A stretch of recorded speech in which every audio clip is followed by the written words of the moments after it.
All right, so picture this. You're like a huge composer. Right. Right, a musical giant, like one of the best. Mm-hmm. You stroll into this like fancy dinner party Oh, yeah. hosted by a prince, right? Yeah.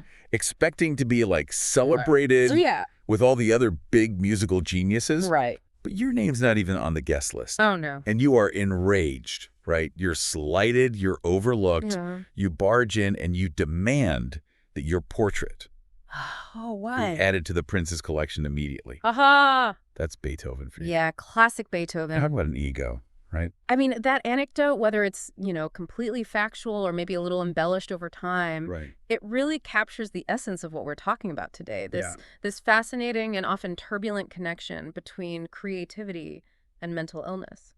Like we've all heard the phrase mad genius, right? Exactly. But is there really a link between reaching those like incredible heights of creativity Yeah. and then also experiencing those like depths of mental anguish? It's the question. So to kind of dig into this age-old question, we're Yeah. turning to Manic Depression and Creativity Great book. by Jablow, Hershman, and Julian Lieb. Mm-hmm. They take a deep dive into the lives of some seriously brilliant Oh, yeah. but often troubled individuals, Oh, sure. examining their struggles with what we now call bipolar disorder Right. and its impact on their creative output. Yeah, one of the things that the book really does well is it challenges us right from the beginning to really think about what genius actually means. Okay. Because it's not simply just like raw talent, right? Right. It's more of a dynamic interplay Okay. between someone's abilities and then the value that society places on their work Okay. and then the recognition that it receives. So like someone like Vincent van Gogh, right, who was basically unknown while he was alive, Right? wouldn't have been considered a genius back then Yeah, it's interesting to think about. because it was only after his death that his work was really appreciated. So that really highlights how much like societal perception A huge role. plays a role. Absolutely. The book dives into the romantic model of the like manic depressive genius. Yeah. It's a concept that emerged during the Romantic era, Right. which, often romanticized illness Of course. and saw a strong connection between madness and creative inspiration. It's that classic tortured artist. Right, exactly. Like poets experimenting with opium Yeah. to try and achieve those like altered states of consciousness, Totally. believing that those states fueled their creativity. Exactly. And Hershman and Lieb go beyond just those stereotypes, right? To Yeah. give us this much more nuanced understanding of manic depression or bipolar disorder. Okay. And they emphasize that it's not a one-size-fits-all experience. Yeah. The symptoms, the severity, Uh. even how it shows up can vary drastically from person to person. It's a spectrum, right? Totally a spectrum. And the book also highlights that it often runs in families, Mhm. though it might express itself differently in each individual. Exactly. And we can't forget the impact it has on relationships. Right. I mean, the extreme mood swings, the impulsiveness, irritability Right. often lead to marital issues, family conflicts, Of course. and a ripple effect on everyone involved. And it's not just the like manic side that affects creativity either, right? For sure. The book delves into how like debilitating the depression can be, Mm-hmm. leading to just like complete lack of motivation Yep. and even creative blocks. Yeah. Like think about Charles Dickens struggling to start Bleak House Wow. or Robert Schumann going an entire year Oh, wow. without composing a single note. That's tough. But then on the flip side, Yeah. the book also suggests that milder forms of depression can actually refine creative work Oh, interesting. because the intense self-critique Yeah. and like meticulous attention to detail that it can bring Right. sometimes results in like higher quality output. Huh. That's fascinating. And then we have mania, right? Yeah. With its like boundless energy, the grandiosity, the feeling of invincibility. You feel like you can do anything. It can lead to bursts of creative output like you wouldn't believe. Oh, for sure. Beethoven's frenzied composing sessions. Right. Dickens walking the streets of London for miles while working on a novel. Wow. They seem to thrive on that manic energy. Yeah, but at the same time, we can't ignore the dark side of mania either, right? Of course. The impulsivity, the paranoia, even violence Right? can derail careers, destroy relationships. It's like a double-edged sword, right? Totally. Capable of fueling incredible creation, Yeah. but also just wreaking havoc. And that's where the book's case studies get really interesting because Okay. they take us deep into the lives of figures like Isaac Newton, Okay. Beethoven, Charles Dickens, Vincent van Gogh, Yeah. it's not just about their biographies, right? No. But how their manic-depressive symptoms directly influence their work. So how did mania fuel their creativity? How did depression hinder it? Were there periods of, like, greater creativity Yeah. in milder phases? Those are the questions. Let's start with Newton. Okay. We often think of him as, like, the ultimate rational thinker. Right, the guy with the apple. But the book paints this picture of a man driven by intense manic work periods, Interesting. followed by crushing bouts of depression and withdrawal. Oh, wow. Almost like a pendulum, Yeah. swinging between those two extremes. That's wild. And those, like, manic periods, right, where he'd work for days on end, barely sleeping or I eating, can't even imagine. led to breakthroughs like his law of universal gravitation. Oh, wow. But then the depression hits the self-doubt, Right. makes him hesitant to even share his work with the world. Oh, that's got to be so frustrating. It's such a frustrating cycle. It really is. And it speaks to the complexities of these conditions Yeah. and how they can both drive and hinder creative output. Then we have Beethoven, Yeah. a man of immense passion Absolutely. and equally intense mood swings. Right. I mean, you can almost hear those dramatic shifts in his music. Totally. His letters are so revealing. Really? They show a man constantly oscillating between what he described as the highest rapture and the depths, Wow. battling his own internal demons while producing these masterpieces. And is also struggling with deafness and paranoia, Yeah. both likely connected to his manic depression. It's true. It makes you wonder how much more he could have achieved It's hard to know. if he had access to modern treatments Right. and support systems. That's a question that comes up a lot when you examine the lives of these figures, right? Yeah, Would their creativity have flourished even more with proper treatment? right. Or would it have kind of stifled that unique spark? The ultimate what if. Yeah. And what about Dickens? Dickens is fascinating. Periods of intense creative output, right? Yeah. Where he'd practically channel the characters and stories, followed by debilitating depression, Right. even contemplating suicide at times. Just heavy stuff. His troubled family relationships add another layer to the picture. Dickens's case is particularly interesting because he seemed to use his work as a way to escape Oh, interesting. his own internal struggles. Mm-hmm. His characters often embody these extremes of human emotion, Okay. perhaps reflecting his own inner turmoil. It's like his writing became a form of self-therapy, Yeah. a way to process his experiences and make sense of the world around him. That's a great observation. Yeah. Makes you wonder how much of his creative output was driven by a need to express and understand his own emotional landscape. And lastly, we have Van Gogh. Van Gogh. He experienced both the exhilarating highs and devastating lows Right. of manic depression. The full spectrum. Intense religious fervor followed by disillusionment. Yeah. His struggles with poverty and social isolation Really tough. all culminated in that tragic end. It's a sad story. Van Gogh's art, so vibrant and expressive, Yeah. seems to just pulsate with the energy of his manic episodes. You can feel it. Take a look at The Starry Night. Yeah. You can almost feel the fervor, the intensity of his emotions pouring out onto the canvas. Right. And then contrast that with his later self-portraits, Okay, yeah. which reflect a descent into despair and isolation.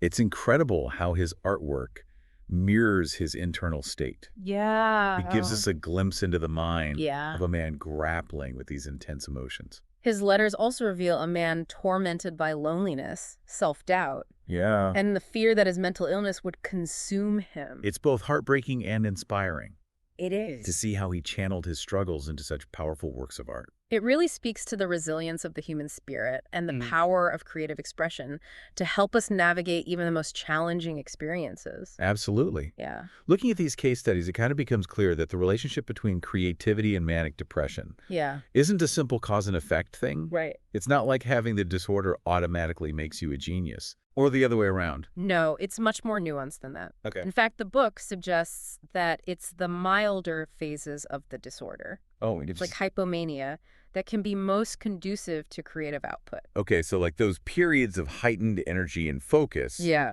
but without that complete loss of control, Right. that comes with full-blown mania. Exactly. It seems to be like the sweet spot. So it's about finding that balance between the extremes. Yes, Yeah. exactly. Okay. And the book highlights how these individuals, sometimes consciously, sometimes intuitively, Yeah. develop techniques to manage their conditions and, in a way, augment their genius. What kind of techniques are we talking about? Well, one technique was recognizing and working within their most productive mood states. Okay. So some figured out that mornings were their peak creative time, Right. while others thrived in the stillness of the night. Okay. They learned to capitalize on those windows of optimal creativity. So they essentially became their own creative coaches, understanding their individual rhythms Exactly. and working with them, not against them. Precisely, another important technique was seeking objective feedback, Okay. which was crucial for countering both the grandiosity of mania and the crippling self-doubt that often accompanied depression. Right. They needed like those outside perspectives to ground them, Totally. to prevent them from veering too far in either direction. Exactly. It makes me think about like the people in their lives, right? Yeah. Did their relationships support their creative endeavors? It's a great question. Or did they contribute to their instability?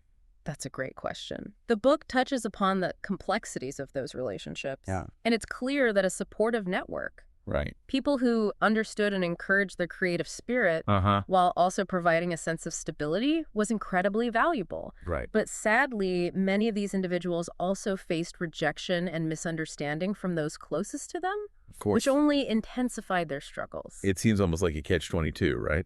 Yeah. They needed connection and a sense of belonging. Yeah.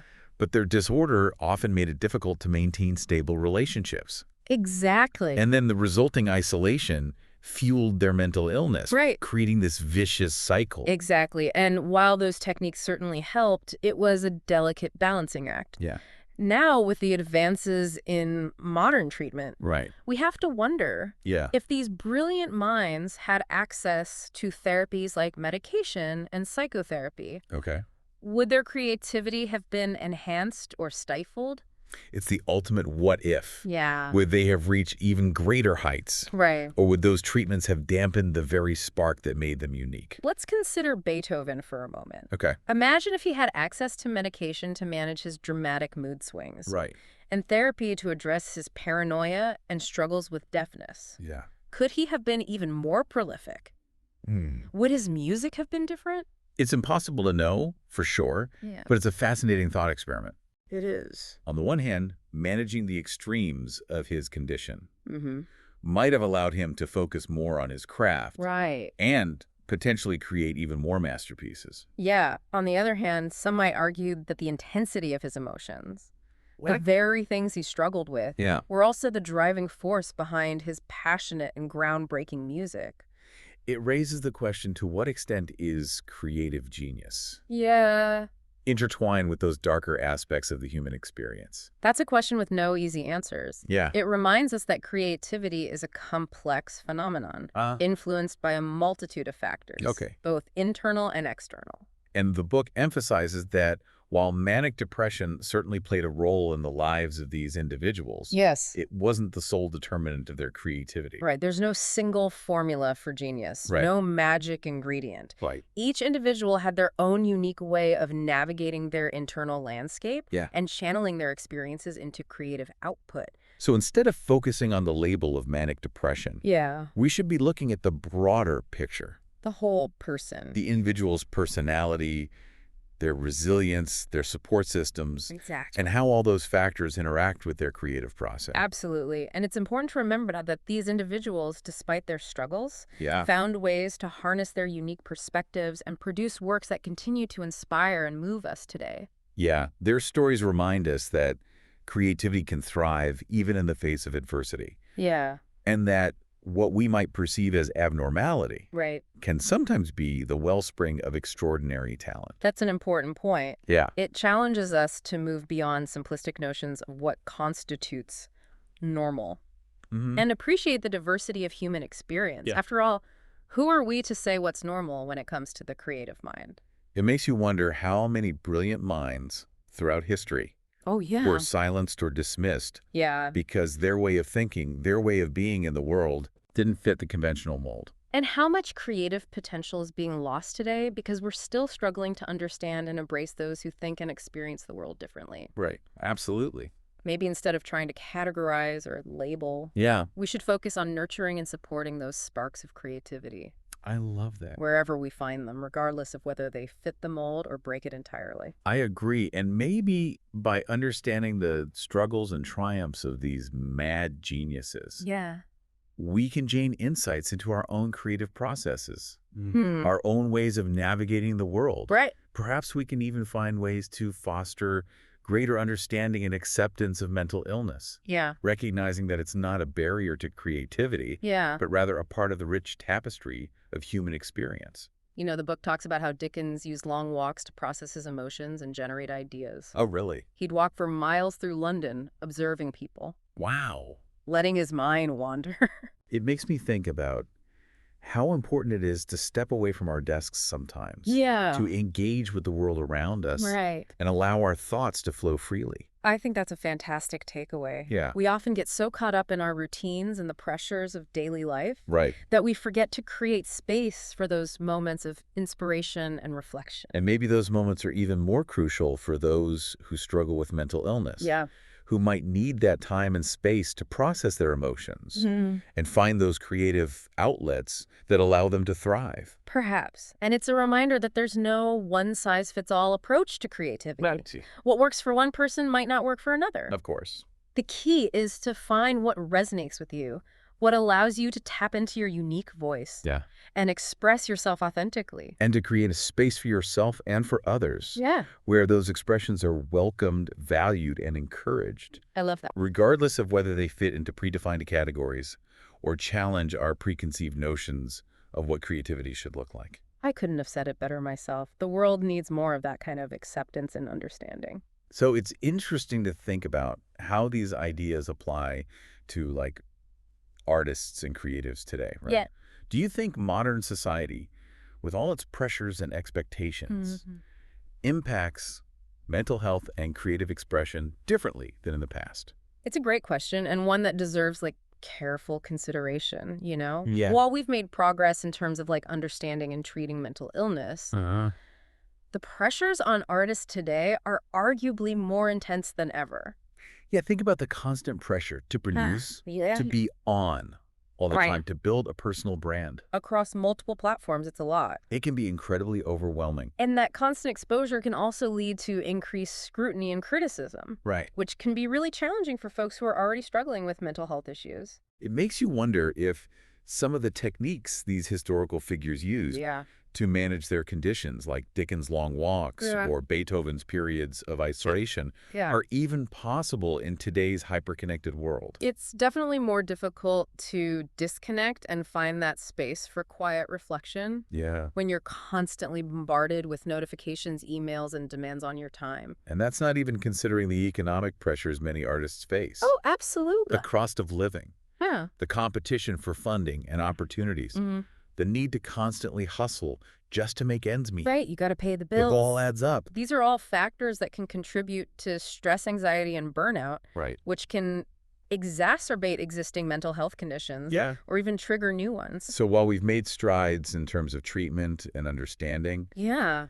the environment in which artists operate today presents its own unique set of challenges. It does, and it highlights the need for greater awareness and support for artists' mental health. We need to create spaces where they can feel safe to talk about their struggles, access resources, and find healthy ways to cope with the pressures they face. I think it also calls for a shift in our expectations as consumers of art. Oh, that's a good point. We need to recognize that creativity takes time, space, Yeah, and often involves vulnerability and emotional risk-taking. for sure. We shouldn't expect artists to be constantly producing. Yeah, churning out content on demand. Instead, we should appreciate the process, the dedication, Right. the human element behind their work. Absolutely. It's about valuing quality over quantity and recognizing that sometimes the most powerful and moving art comes from those who have faced adversity and found ways to channel their experiences into something beautiful and meaningful. Exactly. And maybe by fostering that kind of understanding and appreciation, Yeah. we can create a more supportive environment for artists to thrive, Cool. both creatively and personally. That's a hopeful thought to end on. The conversation about creativity, genius, and mental illness is far from over. Oh, it's ongoing for sure. It's an ongoing exploration. Yeah. But I think we're starting to ask the right questions and move towards a more nuanced understanding of the complex interplay between these forces. I agree. And hopefully through continued research, open dialogue, and a willingness to challenge our assumptions, we can move towards a world where creativity is celebrated in all its forms. I like that. And where mental illness is met with compassion and support rather than stigma and fear. That's a world I think we'd all like to see. Absolutely. Thanks for joining us today for this deep dive into manic depression and creativity. It's been great. We hope you found it thought-provoking and insightful. It's been a pleasure exploring these ideas with you. And for those of you who want to learn more about the fascinating lives of these individuals, we highly recommend checking out the book. Great book. You'll find even more detail about their struggles, their triumphs, and the incredible legacy of creativity they left behind. Until next time, keep exploring, keep questioning, and keep celebrating the power of the human mind and all its complexity and wonder.